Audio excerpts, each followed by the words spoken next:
السلام عليكم. الحمد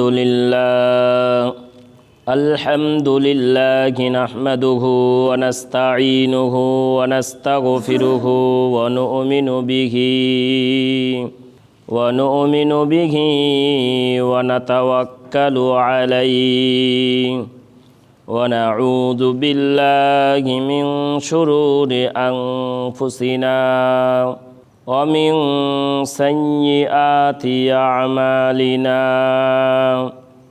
من يهده الله فلا مضل له ومن يضلله فلا هادي له ونشهد أن لا إله إلا الله وحده لا شريك له ونشهد أن سيدنا وحبيبنا ومولانا محمدا عبده ورسوله الذي أرسله بالحق بشيرا ونذيرا وداعيا إلى الله بإذنه وسراجا منيرا فقد قال الله تبارك وتعالى في كلامه المجيد وفرقانه الحميد أعوذ بالله من الشيطان الرجيم بسم الله الرحمن الرحيم إن الذين يحبون أن تشيع الفاحشة في الذين آمنوا لهم عذاب أليم في الدنيا والآخرة والله يعلم وأنتم لا تعلمون وقال النبي صلى الله عليه وسلم من تشبه بقوم فهو منهم أو كما قال عليه الصلاة والسلام الحمد لله আল্লাহ রব্বুল আলমিনের দরবারে শুকরিয়া যে মহান রব্বুল আলমিন আমাদেরকে পবিত্র জুমার দিনে জুমার নামাজ আদায়ের লক্ষ্যে তার ঘরে আসার সুযোগ দান করেছেন, তৌফিক দিয়েছেন। আমরা সেই মহান মুনিবের দরবারে শুকরিয়া আমরা সবাই বলি আলহামদুলিল্লাহ। দরুদ ও সালাম বিশ্ব মানবতার মুক্তির দিশারি জনাবি মুহাম্মদুর রাসূলুল্লাহ সবাই বলি সাল্লাল্লাহু আলাইহি ওয়াসাল্লাম। মুআজ্জাজ হাজরিন, আজকের আলোচনার আলোচ্য বিষয় আজকে 12ই ফেব্রুয়ারি, সামনে 14ই ফেব্রুয়ারি ভ্যালেন্টাইন্স ডে। এটাকে কেন্দ্র করে বিশেষ করে আমাদের যুব সমাজ যেভাবে অন্যায়, পাপাচার, অশ্লীলতা, গুনাহের সয়লাবে লিপ্ত হবে, এই ব্যাপারে একজন আলেম হিসাবে আমাদের নৈতিক দায়িত্ব, কর্তব্য মানুষকে সজাগ করা, জাগ্রত করা, জানিয়ে দেওয়া ইসলামী শরীয়তের দৃষ্টিকোণ থেকে এই দিবসটাতে আমাদের করণীয় কী, মুসলিম হিসাবে এই দিবসে এই কার্যকলাপগুলি ইসলাম কতটুকু সমর্থন করে।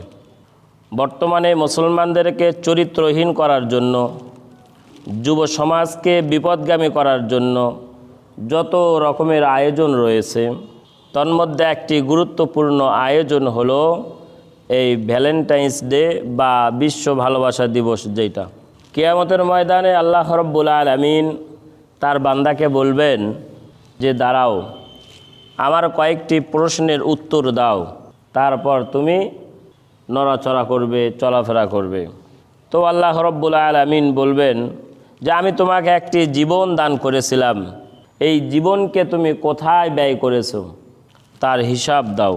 বিশেষ করে যৌবনকালের সময়গুলি, শক্তি সামর্থ্যের সময়গুলি আনন্দ উল্লাসের সময়গুলি কিভাবে কাটাইছো, কোথায় ব্যয় করেছো। এবং আল্লাহ রাব্বুল আলামিন পবিত্র কোরআনুল কারীমের ভিতরেও ইরশাদ করেছেন যে ওয়ালা তাকরাবুজ জিনা, যে তোমরা ব্যভিচারের নিকটেও যেও না, জেনার নিকটেও যেও না। তাহলে অবৈধ কাজ করা তো দূরের কথা, তার পরিবেশও তৈরি করা যাবে না, তার নিকটেও যাওয়া যাবে না। কারণ ইসলামী শরীয়তের আলোকে একজন মানুষ তার চরিত্রকে পবিত্র রাখবে, কলঙ্ক মুক্ত রাখবে, দাগ মুক্ত রাখবে। তো যেই যুবক তার যৌবনকে হেফাজত করবে, তার চরিত্রকে হেফাজত করবে, আল্লাহ রাব্বুল আলামিন কাল কিয়ামতের ময়দানে যেই সৌভাগ্যবান 7 শ্রেণীর মানুষ হবে যারা আল্লাহ তাআলার আরশের ছায়া স্থান পাবে, তন্মধ্যে একটি হলো ওই যুবক যে যুবক তার যৌবনকে হেফাজত করেছে, তার চরিত্রকে হেফাজত করেছে।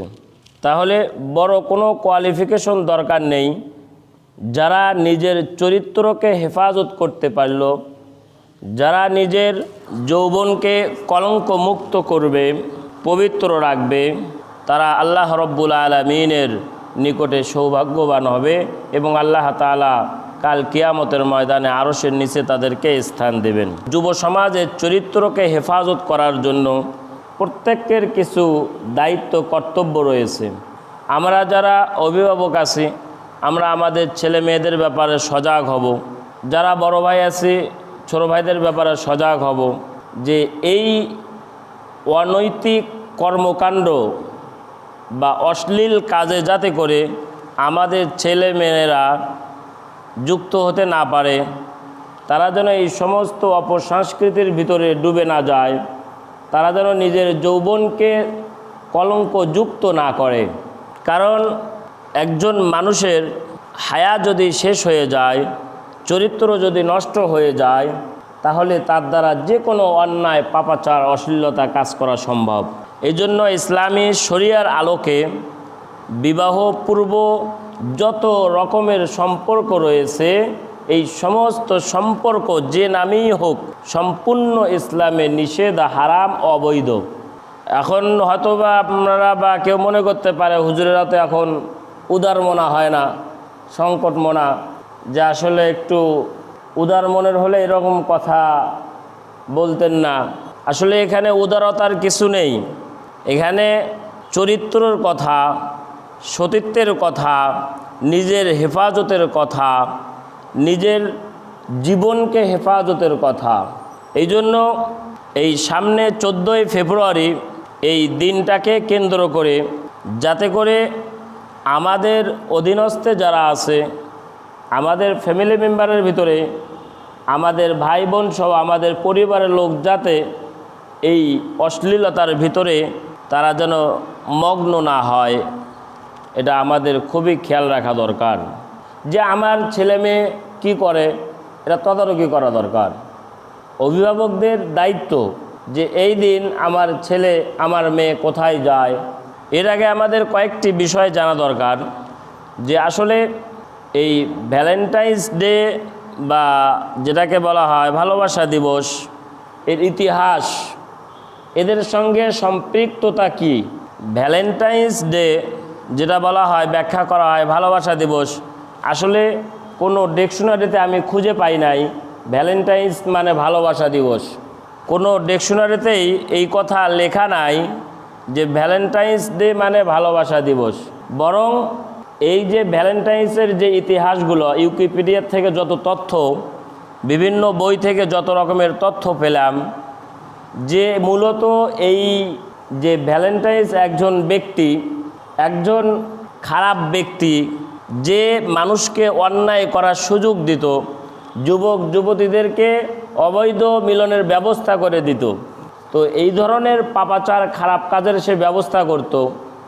তো এক সময় যখন মানুষ জানাজানি হয়ে যায়, তখন এই লোকটাকে ফাঁসিতে দেওয়া হয়। তো তার থেকে যারা সুযোগ নিত, তখন এই লোকগুলো এই দিন শোকাহত হয়ে গেল, তারা এই দিবসটাকে পালন করতে থাকে। আপনি যতগুলি ইতিহাস গুগলে সার্চ দিলে পাওয়া যায়, ইন্টারনেটের মাধ্যমে সবগুলির ইতিহাসই পৌত্তলিক মুশরিকদের সঙ্গে সম্পৃক্ত। যত রকমের ঐতিহাসিকগণ তাদের ইতিহাসের কিতাবে গবেষণার আলোকে এই 14ই ফেব্রুয়ারি নিয়ে লেখালেখি করেছেন, সবার একই কথা যে যীশু খ্রিস্টের জন্মের আগে 4th শতকে পৌত্তলিক মূর্তি পূজারী যারা, তাদের সমাজে বিভিন্ন অনুষ্ঠান হতো। তারা বিভিন্ন দেবতাকে পূজা করত এবং তাদের বিভিন্ন দেবতা ছিল। পশু পাখির জন্য আলাদা দেবতা, বিভিন্ন রকম, জমির উর্বরতার জন্য আলাদা দেবতা। তো তাদের একটা দেবতার নাম ছিল লুপার কালিয়া। এই দেবতার সম্মানে তারা একটা অনুষ্ঠান করত। এই অনুষ্ঠানের একটা কর্মসূচি ছিল যে তারা যুবতীদের নামে লটারি করত। লটারিতে যেই যুবকের ভাগে পড়তো 1 বছর সেই যুবক যুবতীকে ভোগ করত। এই যে দিন ছিল, এটা ছিল 14ই ফেব্রুয়ারি। এরকমভাবে দেবতার নামে পশু উৎসর্গ করত, জবাই করত। জবাইকৃত ছাগলের চামড়া তুলে যুবতীর গায়ের মধ্যে জড়িয়ে দেওয়া হতো। তারপর ছাগলের রক্ত বা কুকুরের রক্ত রঞ্জিত একটি চাবুক যুবকের হাতে দেওয়া হতো। যুবক সে চাবুক দিয়ে চামড়া পরিহিতা যুবতীকে আঘাত করত। তারা মনে করত এই চাবুকের আঘাতের কারণে যুবতীটি সন্তান জন্ম দেওয়ার উপযুক্ত হবে। তারা এই অনুষ্ঠানটি পালন করত 14ই ফেব্রুয়ারি। এক কথায় এই 1496 ইংরেজিতে এই দিবসের নামকরণ করা হয় ভ্যালেন্টাইন্স ডে। এর নামে যতগুলি ইতিহাস আছে সবগুলি ইতিহাসের সঙ্গেই মুশরিক পৌত্তলিকদের সঙ্গে সম্পৃক্ত। এবং সবচেয়ে প্রসিদ্ধ যেই ঘটনা, ভ্যালেন্টাইন্স নামে যে ব্যক্তি, যে উনি একজন রোমান রাজার কারাবন্দী ছিল। সে কারাবন্দী থাকা অবস্থায় প্রধান কারারক্ষকের মেয়ের সাথে অবৈধ সম্পর্কে লিপ্ত হয়। মেয়েটা যখন গর্ভবতী হয় তখন তাকে ফাঁসিতে দেওয়া হয়। যেই দিন তাকে ফাঁসি দেওয়া হয় সে একটি চিরকুট লিখেছিল, লাভ ফ্রম ইওর ভ্যালেন্টাইন। তো সেই দিন থেকে তার ভক্তবৃন্দ কিছু ছিল, তারা এই দিবসটাকে পালন করত 14ই ফেব্রুয়ারি। ওই দিনটা ছিল 14ই ফেব্রুয়ারি। যাই হোক, বিভিন্ন দেশে এই দিনের অপকর্মের কারণে অনেক দেশেই এটাকে নিষিদ্ধ করা হয়েছে। যেমন 1777 সনে ফ্রান্স এই দিবসকে নিষিদ্ধ করা হয়। এরপরে 1790 সালে ব্রিটেনে এই দিবসকে নিষিদ্ধ করে, এরপরে সর্বপ্রথম ব্যবসায়িক ধান্দায় যারা ব্যবসায়ী, কার্ড বিতরণ, এটাকে কেন্দ্র করে যখন একটা ভালো ব্যবসা জমে, যেমন বর্তমানে যারা ফুলের বাজার দেখবেন লক্ষ লক্ষ টাকার ফুল এই দিবসে বিক্রি হয়। তো ব্যবসায়িক বিজনেসম্যান যারা, তারা চিন্তা করে এটা আমরা ব্যবসায়িকভাবে নেই। তো এরকমভাবে ব্যবসায়ীদের মাধ্যমে আবার এটা নতুন করে আবার ওই বিভিন্ন দেশগুলোতে আবার চালু হয়। তো এরপরে এই দিবসটা, যেটা কেউ বলতে পারে যে আসলে ভালোবাসা জিনিসটা তো খারাপ না, ভালো জিনিস। প্রেম ভালোবাসা এটা তো মানুষের, না হলে একজন মানুষের স্বভাবজাত, মানুষ মানুষকে ভালোবাসবে। বলতে পারেন হুজুর সবাই তো আমরা সবাইকে ভালোবাসি, আমরা আমাদের বাবা মাকে ভালোবাসি, আমরা আমাদের ছেলে মেয়েকে ভালোবাসি, আমরা আমাদের পাড়া প্রতিবেশীকে ভালোবাসি। হ্যাঁ, ভালোবাসা পবিত্র জিনিস, কিন্তু এর একটা সিস্টেম আছে। ইসলামী শরীয়তে এর একটা রূপরেখা আছে, মাপকাঠি আছে, আপনি কতটুকু কাকে ভালোবাসতে পারেন এবং এই ভালোবাসা কাকে বলে, কত প্রকার, কি কারণে, কি মাধ্যমে এই ভালোবাসা বৃদ্ধি হয়, সব ফর্মুলা ইসলামের ভিতরে রয়েছে। ভালোবাসা শব্দটি আরবি শব্দ মুহাব্বাত, মাহাব্বাত, দুইটি শব্দ থেকে, পরস্পরকে ভালোবাসা। এই হাব্বাতুন শব্দ থেকে মোহাব্বত শব্দ। হাব্বাতুন অর্থ হলো বিচি। একটা বিচি যেমন জমিনে পড়ে যাওয়ার পরে নিজেকে নিঃশেষ করে নতুন একটি গাছের জন্ম দেয়, ঠিক তেমনিভাবে এই ভালোবাসাটা এমন একটা জিনিস, দেখবেন যে একজন আরেকজনের জন্য নিজের জীবনকে পর্যন্ত উৎসর্গ করে দেয়। সে নিজে না খেয়ে, নিজে না পড়ে আরেকজনকে দিয়ে দেয়। এটা হলো ভালোবাসা, অন্তর থেকে চলে আসা। মোহাব্বত একে অপরের প্রতি আন্তরিক টান, পারস্পরিক ভালোবাসা। তো এই ভালোবাসা সাধারণভাবে যদি ধরা হয় 5 প্রকার। এক নাম্বার হলো মহাব্বতে আকলি, মহাব্বতে জামালি, মহাব্বতে ইহসানি, মহাব্বতে তবঈ, মহাব্বতে জামালি। এক নাম্বার হলো স্বভাবগত বা প্রকৃতিগত ভালোবাসা। যেমন সন্তানের প্রতি বাবা মায়ের ভালোবাসাটা, এটার জন্য কষ্ট করা লাগে না, এটা আল্লাহ প্রদত্ত প্রকৃতিগতভাবে আল্লাহ তাআলা প্রতিটি বাবা মার অন্তরের ভিতরে সন্তানের টান ভালোবাসা একটা দিয়ে দিছে, এবং প্রতিটি সন্তান তার বাবা মাকে ভালোবাসে, স্বামী তার স্ত্রীকে ভালোবাসে, স্ত্রী তার স্বামীকে ভালোবাসে। এটা হলো মহাব্বতে তবঈ, প্রকৃতিগতভাবেই ভালোবাসা, স্বভাবগতভাবেই ভালোবাসা আল্লাহ তাআলা প্রতিটি মানুষের ভিতরে দিয়ে দিয়েছেন। আর একটি হলো মহাব্বতে ইহসানি, অনুগ্রহপূর্বক আপনি একজনের প্রতি অনুগ্রহ করেছেন, একজনের একটা উপকার করেছেন, সেও আপনার প্রতি একটা অন্তরের টান তৈরি হয়ে গেছে।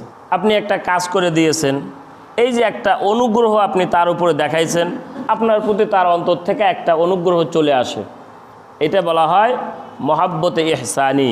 তাহলে এই ধরনের ভালোবাসা এটা উপকারের বদলা, উপকারের কারণে তৈরি হয়।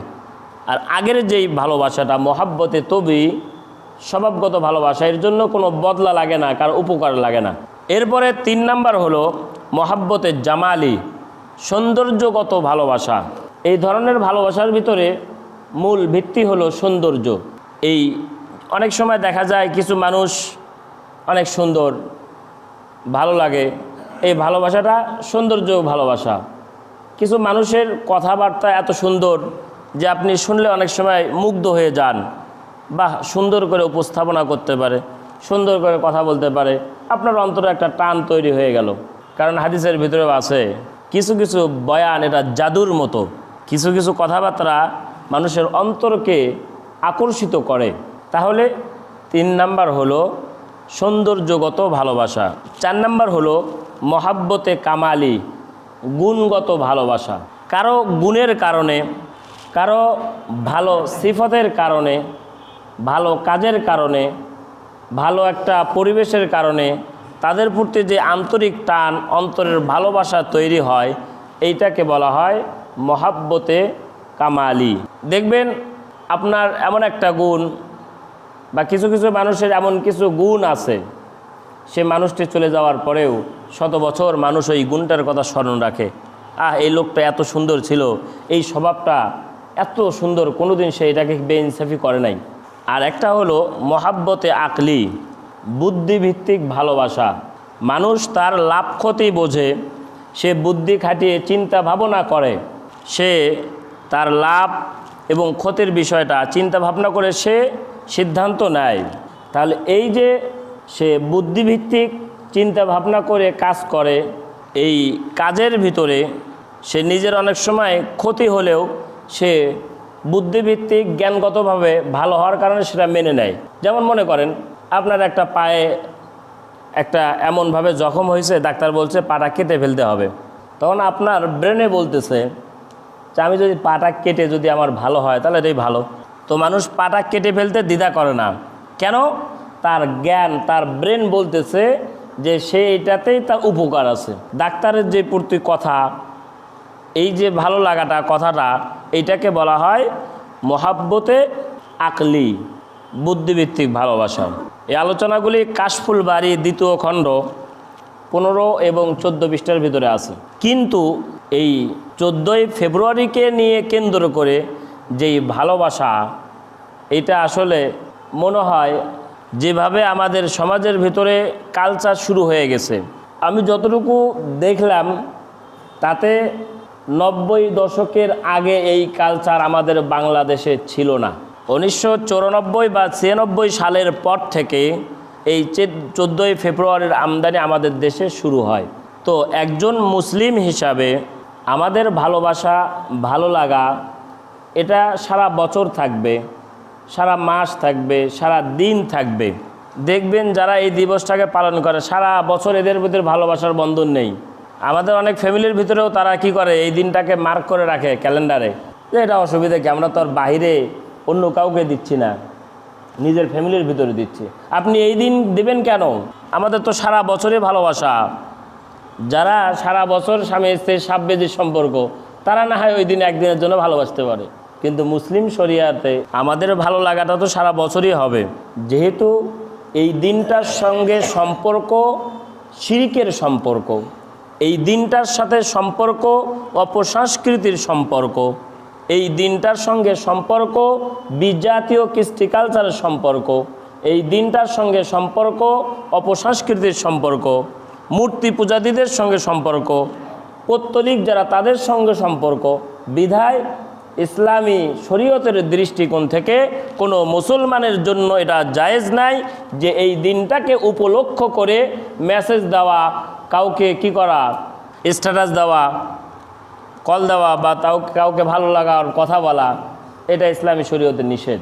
যেখানে স্পষ্টভাবে আবু দাউদ শরীফের ভিতরে নবীজি বলেন, মাং তাসাব্বাহা বিকৌমিন ফাহুয়া মিনহুম, যেই জাতি যাদের সঙ্গে সম্পৃক্ত হবে কাল কিয়ামতের ময়দানে তাদের সঙ্গেই তাদের হাসর নাসর হবে।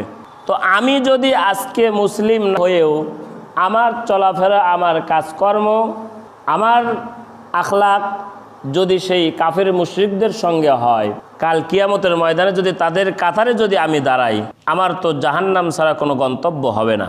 আর ইসলামী শরীয়তে আরেকটি বিষয় যে শুধু যৌনতাই যে ভালোবাসা তা না। আজকে আমাদের সমাজের ভিতরে, পরিবারের ভিতরে এটা একটা ইবাদত, পারস্পরিক ভালোবাসা, মহব্বত, আন্তরিকতা, এটা তো একটা ইবাদত, সব সময় থাকবে আমাদের মাঝে। শুধু একদিন আমরা আসলো, ওই দিন করলাম, আমাকে চিন্তা করতে হবে এই দিনের উৎপত্তি কোথায়, উৎস কোথায়, কিভাবে আসলো।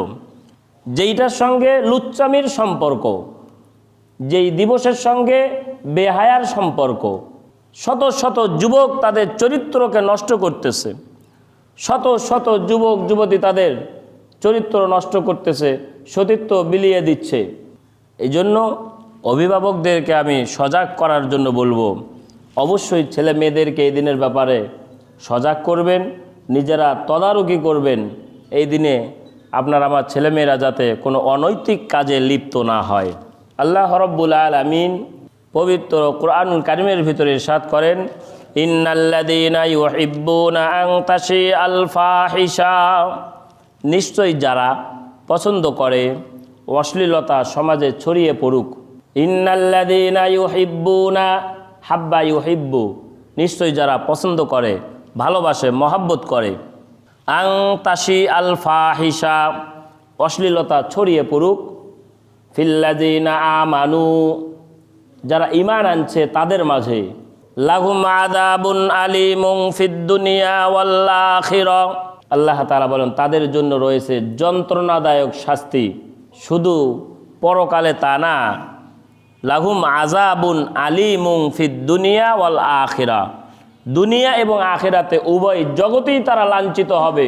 দেখেন না কিছু ছেলে মেয়ে যারা কি করে, খুব ভাব জমায় যখন থাকে, কিছুদিন পরে যখন একজনের বিয়ে হয়ে যায় আর একজন কি করে, ছ্যাঁকা খায় না, কথা আছে না, কি অবস্থা হয়ে যায়, কেউ নেশারও হয়ে যায়, কেউ নিজে কি করে অনেক।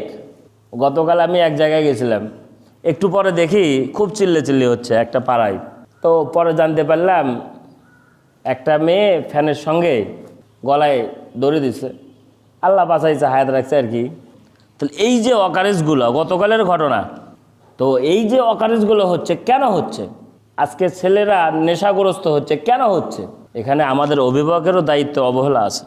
আজকে ছেলে বিভিন্ন জিনাহের কাজে যাচ্ছে, বিভিন্ন অন্যায় কাজে জড়িয়ে পড়ছে, কেন হচ্ছে? এটা তো একদিনে হয়নি।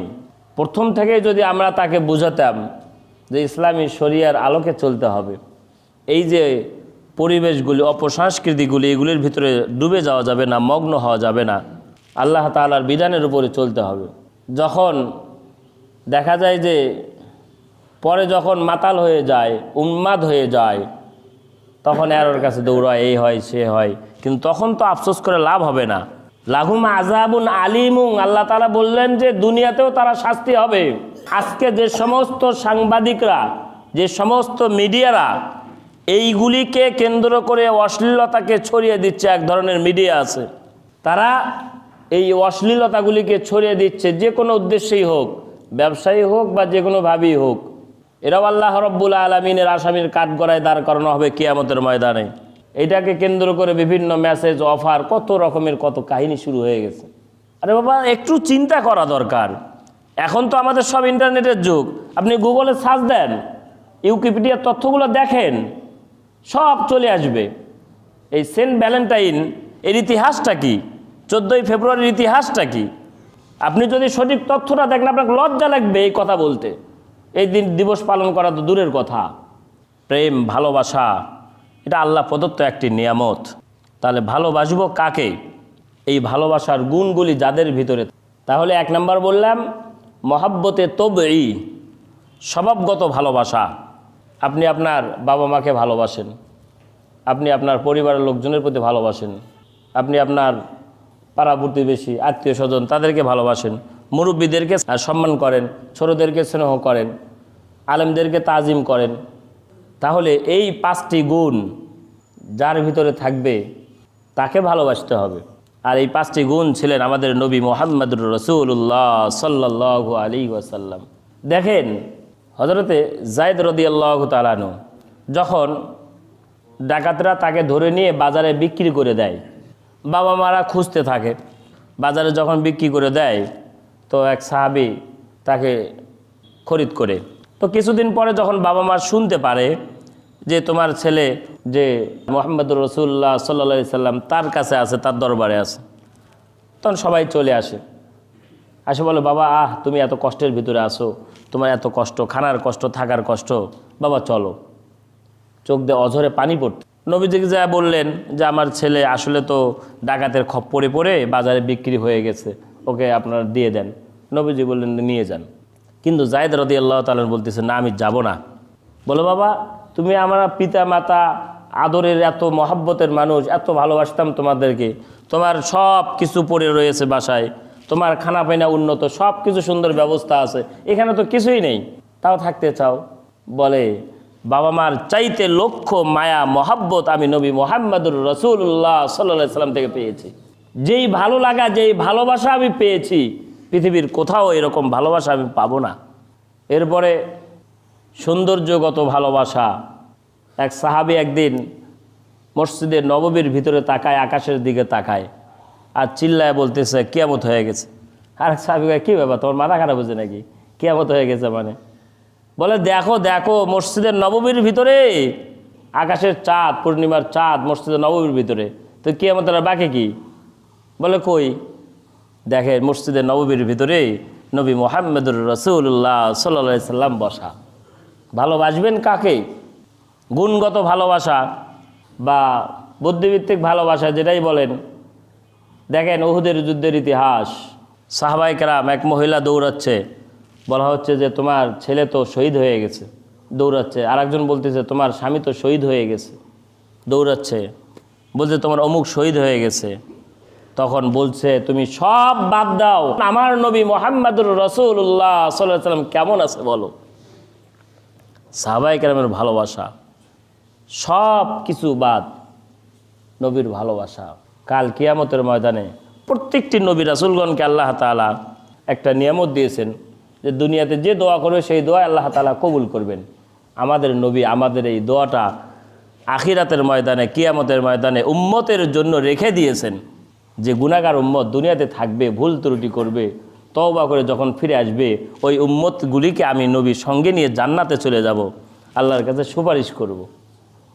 নবীজি যখন দুনিয়ায় থেকে চলে যান, তারপরেও আজরাইল আলাইহিস সালাতু ওয়াস সালাম জিবরাইল আমিনকে বলেছিলেন আমার গুনাহগার উম্মতের কষ্ট হবে মৃত্যুর সময়। তো আজরাইল, আমি নবী মুহাম্মদুর রাসূলুল্লাহ বলতেছে আমার উম্মতরা মৃত্যুর সময় যাতে করে কষ্টের কারণে বেঈমান না হয়, তোমরা নবী মুহাম্মদ আমার বুক থেকে আজকে সব আমার উম্মতের কষ্ট আদায় করে নাও, আমার উম্মতকে কষ্ট দিও না। নবীর ভালোবাসা, নবী উম্মতকে এত মায়া করেছেন, এত দয়া করেছেন, কিন্তু সেই উম্মত আমাদের আজকে চলাফেরা, কাজকর্ম কোথায় আমরা? আমাদের আজকে যে অপসংস্কৃতি, সুন্নতের অবজ্ঞা, একটা সুন্নতের উপরে যদি আমল করা যায় এই ফিতনার জামানায় 100 শহীদের সওয়াব। এই জন্য শেষ কথা যেটা বলি যে এই 14ই ফেব্রুয়ারিকে কেন্দ্র করে শরিয়া বিরোধী, কোরআন সুন্নাহ বিরোধী কোনো কাজ আমরা করব না। নিয়ত করতে পারি তো ইনশাআল্লাহ? সবাই ইনশাআল্লাহ। আমরা নিজেরাও করব না, আমাদের পরিবার, আমাদের জানার মধ্যে যারা আছে তাদেরকে বিষয়টা বুঝাবো, সোজা ভাষায় বুঝাবো যে ভাই আসলে এই দিনটা তো ইসলামী শরিয়ার সাথে সম্পর্ক নাই, এই দিনের সাথে তো মুশরিকদের সম্পর্ক। এর ইতিহাস, সে তো এক লুচ্চা ছিল, বদমাইশ ছিল। রাজা যখন তার দেশের মধ্যে বিবাহ বন্ধন নিষিদ্ধ করে দেয়, তখন সে ছেলে মেয়েদেরকে অগাম করার জন্য নিজের গির্জার ভিতরে, তোমরা এখানে অগাজ করো, নিশ্চিন্ত আমি বাইরে পাহারা দিচ্ছি। এক পর্যায়ে যখন জানাজানি হয়ে যায় তখন তাকে ফাঁসিতে দেওয়া হয়। যেদিন ফাঁসি দেওয়া হয় তার সুবিধাবাদী যে লোকগুলো আছে, আহারে আমাদের তো সুযোগ নষ্ট হয়ে গেল, তারা এই দিনটাকে শোক দিবস, আস্তে আস্তে আস্তে আস্তে এটাকে ভ্যালেন্টাইন্স ডে, ভালোবাসা দিবস। কি ইতিহাস! পাবলিক কোন হুজুগে মাতাল হয়ে গেছে, কি করে নিজেও বোঝে না। এই জন্য আমার পঠিত আয়াত, আল্লাহ তাআলা বলছেন, নিশ্চয়ই যারা ইমানদারদের ভিতরে অশ্লীলতা ছড়িয়ে দেয়। আপনি আজকে ফেসবুকে স্ট্যাটাস দিচ্ছেন, মেসেঞ্জারে বলে দিচ্ছেন ভালোবাসা দিবস, ভালোবাসা দিবস, এই দিবস। আপনার কারণে যদি এই অনৈতিক কর্মকাণ্ডটা আর একজনের কাছে চলে যায়, আপনার এই স্ট্যাটাসের কারণে আর একজন যদি পায়, তাহলে তার দ্বারা, আপনার দ্বারা সে হলো, আর একজন হবে, এরকম করে গুনাহের ভাগ আপনার আমলনামাও চলে যাবে। এই জন্য এইটাকে কেন্দ্র করে কোনো ধরনের স্ট্যাটাস দিবেন না, কোনো ধরনের কথাবার্তা লেখালেখি করবেন না, মানুষকে বুঝাবেন। আল্লাহ তাআলা যে কথাগুলি বললাম আমাকে আপনাদের সকলকে আমল করার তৌফিক দান করুক। ওয়া আখির দাওয়ানা আনিল হামদুলিল্লাহি রাব্বিল আলামিন। যারা সুন্নত পড়েন নাই, 4 রাকাত সুন্নত পড়ে নেই।